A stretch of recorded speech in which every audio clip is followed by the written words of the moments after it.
Wow! Ito na nga ang bago nating aviary, guys. Grabe oh. Ganda niyan.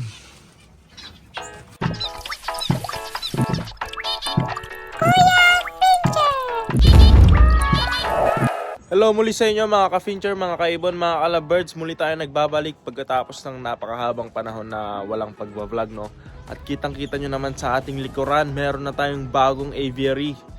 Yan ay 6 flights. Dati isang malaking aviary lang yan. So ang dami ng pagbabago dito sa ating munting ibunan at nilipat na rin natin yung mini aviary doon. So masyado tayong naging busy sa ating isang channel, no? Yung Kuya Fincher, yung original. Kasi dumadami ang ating subscriber doon, no? So kaya dito, subscribe na kayo para mas marami pa tayong may upload, para mas ma-inspire din ako. So papakita ko sa inyo yan, yung loob niyan, isa-isa. So 6 flights yan, papakita natin yung loob at yung mga rare finches na nandyan, kung ano yung mga i-breed natin. Siyempre hindi mawawala dyan yung main bird natin, which is yung zebra finch, no? So yan. At yung lovebirds natin doon, ayan, andun. Tapos yung isang kulungan nilipat ko dun sa likod ng mini aviary. So, tara, tingnan natin kung anong itsura ng ating mini aviary. Subscribe kayo guys kung hindi pa kayo nakasubscribe. Tara. Ito ang itsura ng ating aviary guys. So, meron tayong nilagay na polycarb twin wall, yan. Para yan sa lamig. So dito kasi sa New Zealand, malamig dito lalo na pag winter. So ganito yung setup ng mga breeders dito guys. Talagang aviary yung pinagbibreedan nila. Ito naman yung design ko. Malaking feeder. Kung titignan nyo yan, ayan, punong-puno yan ng mga seeds. Tamad kasi ako magpakain guys, araw-araw. Nakakatamad, hindi ko kaya yung ganun. So ito parang twice a month lang, or once a month, or once in 2 months, no? Nilagyan ko na rin siya ng padlock kasi meron daw mga nagnanakaw ng ibon dito eh. So ito siya, grabe oh, ganda niyan. So 6 flights siya, ito yung una. Yung mga nasa harapan, pasok tayo.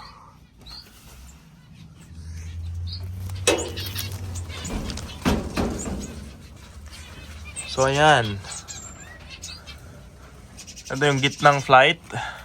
Ang mga ibon natin dito ay gray zebra finch colony breeding. So sabihin ko mamaya kung bakit. Sa likod naman, dito yung mga rare finches natin. Yan, meron din tayong isang pair ng zebra dyan. Ayan sila. So meron tayong cordon blue, fire finch, orange breast, ayan. At silver zebra finch dito sa middle flight sa likod. Tapos yan yung setup. Very bushy. Madami tayong mga halaman o kung ano-ano. Kasi mahiyain yung mga ano natin dyan, yung mga breeder natin, lalo na yung orange breast. Ayun o, yung nasa likod dun. Yan, orange breast. Mahiyain din yung cordon blue. Mga sensitive birds tong mga to eh.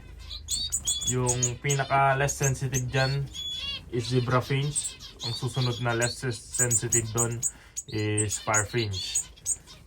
Pero ang pinaka-sensitive dyan siguro yung orange breast. Tapos susunod doon yung cordon blue. Kaya ganyan yung setup natin. Hindi sila pwede sa mga breeding cage. So sa buong New Zealand, ganito lahat ng nagbe-breed ng mga ganitong ibon. So dito nilalagay sa aviary nilang ganito. Maliit lang naman ang ating aviary sa each flight natin. Pero ang mahalaga dyan ay meron silang privacy. Kasi pag yung sabi nating dalawang cordon pair, cordon blue na pair nandito sa isang flight, mag-aaway lang sila. Hindi sila magbe-breed, magpapatayan sila. Kaya kailangan nakahiwalay. So may cordon blue dito, tapos sa kabila meron din tayong cordon blue doon. Magkahiwalay sila. Hindi sila pwedeng magsama kasi magpapatayan sila. Ganon din yung mga Farfinch, Orange Breast. Yan, hindi nila gusto yung kauri nila nakasama nila sa isang kulungan. Yung Zebra Finch okay lang. Kaya naman nilang depensahan yung sarili nila. Pero dito, isa lang yung pair natin ng Zebra Finch. So, hindi colony breeding. Pero dito sa harapan, colony breeding siya. Ayan oh. Puro normal gray yung nandito. Ayan. Pero noon sabi ko sa inyo, ang best breeding para sa Zebra Finch ay cages, di ba? Pero ngayon nagko-colony breeding tsaka flight or aviary breeding. Nabubulol na ako. So ito kasi, itong line na to kay Peter Russell to. Itong line natin na to. So mahirap siyang i-breed sa cages kasi nasanay silang i-breed sa aviary kasi si Peter Russell nagbe-breed siya sa aviary. So meron siyang 15 flights ata na mga almost same size ng atin sa each flight. Tapos yung 8 ata doon meron siyang tag-4 na pair sa isang flight, tapos the rest may tagi-isang pair lang sa isang flight. So hindi sila sanay sa maliit na cage. So dito talaga sila sanay. Kaya last year nung nagbe-breed ako sa cages ng line niya, halos wala tayong na-breed. Kaya ito yung ginawa ko. Ayan. Ito yung feeder nila. Diba? Angas. Tapos isa doon. Tubigan nila. Ayan. Lalagyan pa natin yan ng mas magandang tubigan. Pero pasukin muna natin to, itong likuran. Pakita ko sa inyo yung tsura niya. So dito, nest box yan ng Farfinch kung magustuhan nila yan. Pero itong mga to, basket natin na may ganyan. Para yan sa mga orange breast, cordon blue. Kung gusto ng Farfinch, pwede rin. Tapos meron tayong mga butas doon, oh. Para yun sa ating Zebra Finch. Tapos ito yung kainan nila, yan. Yung Zebra Finch ko, hindi pa ata nakita tong tubigan nila dito eh. Uhaw na sila. Tapos doon meron tayong access doon pang lagyan ng live food nila. So, napaka-warm dito guys. Hindi siya malamig katulad sa labas. Kasi, naka siya, saradong sarado. Ang pumapasok lang na hangin is yung doon. Tsaka dyan sa taas. Yan. So, magi-start pa lang tayo mag-breed. Dito, meron tayong i-breed na cordon blue, orange breast, pero wala tayong female na orange breast. Tapos, isang Farfinch pair. Tapos, isang Zebra Finch silver. So, yan. Ngayon, punta naman tayo sa kabila. Tignan natin. Dito naman tayo.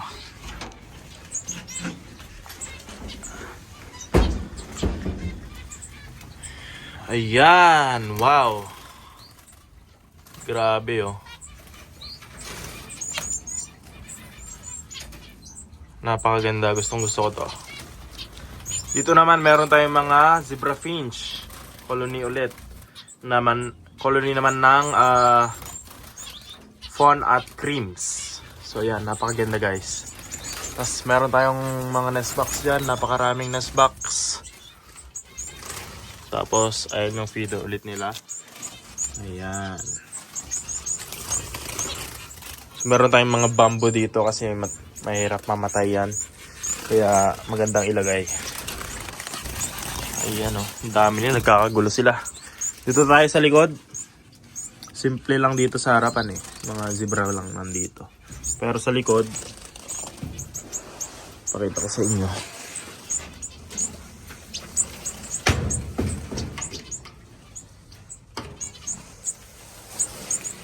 Ayan, oh. Dito naman meron tayong mga Firefinch, Cordon Bleu, at saka Jacquerini. Yung Jacquerini guys, maliit lang siya na ibon, para siyang Maya na ibong bahay. Pero kulay black. Dito sila eh. Labasin natin. Ayun na. Ayun, lumabas.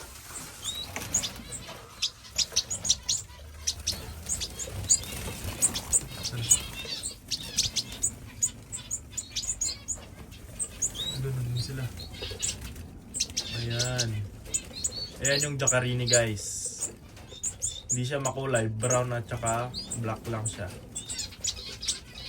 Medyo malaki lang siya na konti dito sa mga cordon natin. Pero kitang-kita nyo naman yan, no? Cordon Bleu tsaka Firefinch. Ewan ko kung meron yan sa Pilipinas.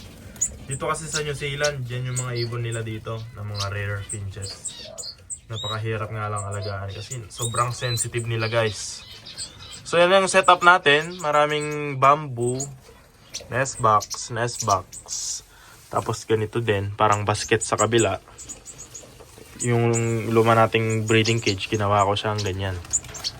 Para dito maggawa ng nest yung mga shy birds. So dito meron din tayong feeder dyan. Kaso nalalaglag to. Medyo pangit yung gawa natin sa feeder na to. Nalalaglag dun, no? Tapos tubigan ulit. Yan lang, napakasimple lang guys. Tapos dense na bamboo. Ayan, oh. So meron tayong pares ng Jacquerini, pares ng Cordon Bleu. Pero puro males pa lang na Firefinch yung nandito. Hindi ko pa nilalagay yung mga females. Tapos lalagyan din natin to ng Zebra Finch. Isang normal gray pair. Saka gold dyan. Kung merong gold dyan tayong mahanap, no? Sa kabila naman tayo.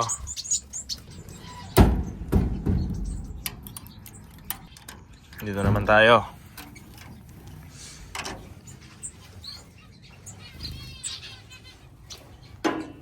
Dito naman sa unahan, hindi pa natin na sort yung birds dito. Hindi pa natin na pares-pares. So sa next vlog natin, samahan nyo ako magpares ng mga ibon. Lalagyan natin sila dito sa ating ibonan. So dumiretso tayo sa likod. So ito yung harapan. Ayan pa lang siya. Wala pa tayong napagpares-pares dito. Parang nilagay ko lang muna sila dito. Ayan. Pero meron tayong mga Bengalis dyan, Canary, Zebra Finch. Ayan. Dami nilang nest box. 5 ata yan, 5. Tapos stress perch. Ayan. Lalagyan natin ng kawayan dito para malagdagan yung halaman. Ito naman tayo.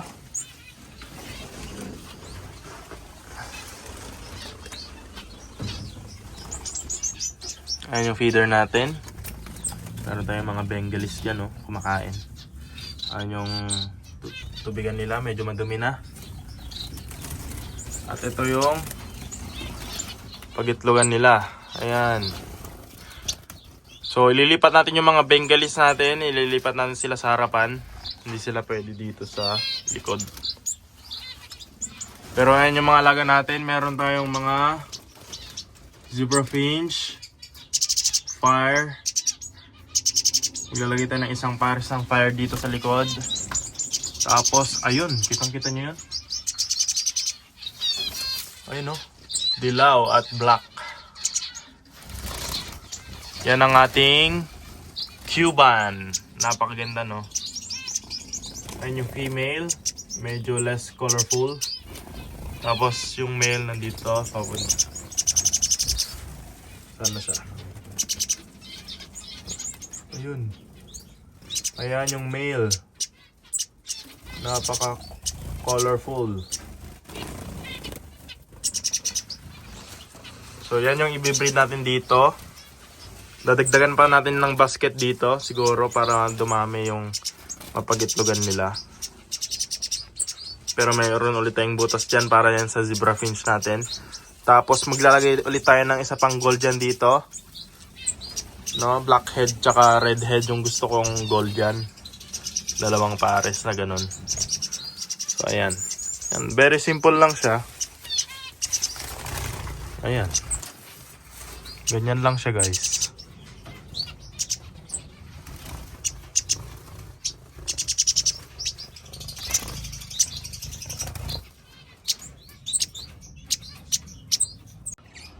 So yun yung loob ng ating aviary, napakasimple lang.